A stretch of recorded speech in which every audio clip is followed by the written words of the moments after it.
माँ पर और पिता पर कुछ पंक्तियां आपके बीच निवेदित करता हूं।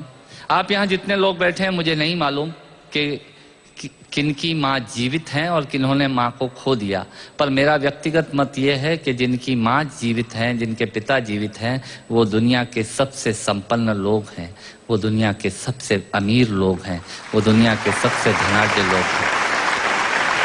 1 मिनट के लिए बचपन में लौटिएगा, याद कीजिएगा जब हम बहुत छोटे थे, माँ की गोद में थे, माँ का स्तनपान करते थे, तब माँ का एक स्तन मुंह में लेकर हमने उस माँ को दूसरे स्तन पर अपने छोटे छोटे पैरों से न जाने कितनी बार मारा, पर उस माँ ने हमें दूध पिलाना बंद नहीं किया।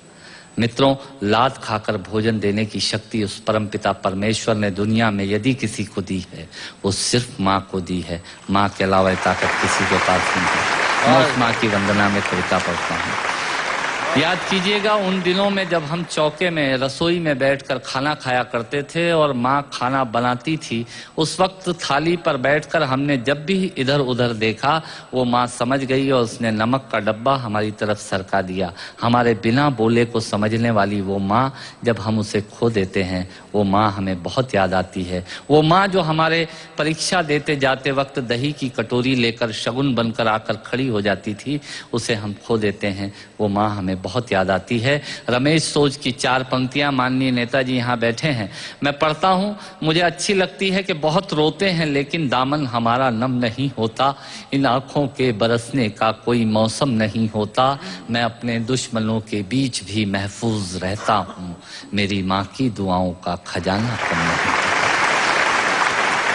स्वामीनाथ पांडे की 3 पंक्तियां सुनाता हूँ। स्वामीनाथ पांडे ने 3 पंक्तियों का उपन्यास लिखा। अमिताभ जी बैठे हैं, जया जी बैठी हैं। 3 पंक्तियों में पूरा उपन्यास लिख दिया उसने। लिखा, एक विधवा माँ थी, उसके 2 बेटे थे। एक बेटा नीचे वाले माले पर रहता था, दूसरा बेटा ऊपर वाले माले पर रहता था। विधवा माँ 15 दिन एक बेटे के यहाँ खाना खाती थी, विधवा माँ 15 दिन दूसरे बेटे के यहाँ खाना खाती थी। पर ये उस विधवा माँ का दुर्भाग्य था कि साल में जो महीने 31 दिनों के होते थे, उस एक दिन उस विधवा माँ को उपवास रखना पड़ता था। 9 महीने पेट में रखने वाली माँ जब एक जवान बेटे को एक दिन भारी लगने लगी, तब इस नालायक हास्य व्यंग के कवि ने कुछ पंक्तियां माँ के लिए लिखी। सुनिएगा, यात्रा कीजिएगा मेरे साथ। माँ संवेदना है, भावना है, एहसास है। माँ संवेदना है, भावना है, एहसास है। माँ जीवन के फूलों में खुशबू का वास है। माँ रोते हुए बच्चे का खुशनुमा पलना है। माँ मरुथल में नदी या मीठा सा झरना है। माँ मरुथल में नदी या मीठा सा झरना है। माँ लोरी है, गीत है, प्यारी सी थाप है। माँ पूजा की थाली है, मंत्रों का जाप है। माँ आंखों का सिसकता हुआ किनारा है। माँ गालों पर पप्पी है, ममता की धारा है। माँ झुलसते दिनों में कोयल की बोली है। माँ मेहंदी है, कुमकुम है, सिंदूर है, रोली है। माँ कलम है, दवात है, स्याही है। माँ परमात्मा की स्वयं एक गवाही है। माँ त्याग है, तपस्या है, सेवा है। माँ फूंक से ठंडा किया हुआ कलेवा है। माँ अनुष्ठान है, साधना है, जीवन का हवन है। माँ जिंदगी के मोहल्ले में आत्मा का भवन है। माँ चूड़ी वाले हाथों के मजबूत कंधों का नाम है। माँ काशी है, काबा है और चारों धाम है। माँ चिंता है, याद है, हिचकी है। माँ बच्चे की चोट पर सिसकी है।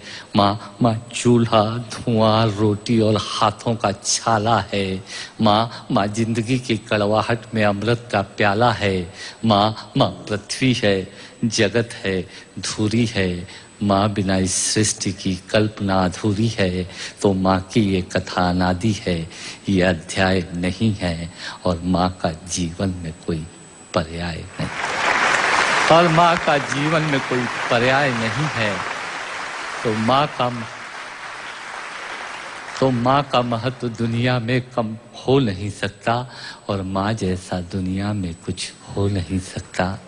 माँ जैसा दुनिया में कुछ हो नहीं सकता। तो मैं कविता की ये पंक्तियां माँ के नाम करता हूँ। मैं दुनिया की सब माताओं को प्रणाम करता हूँ।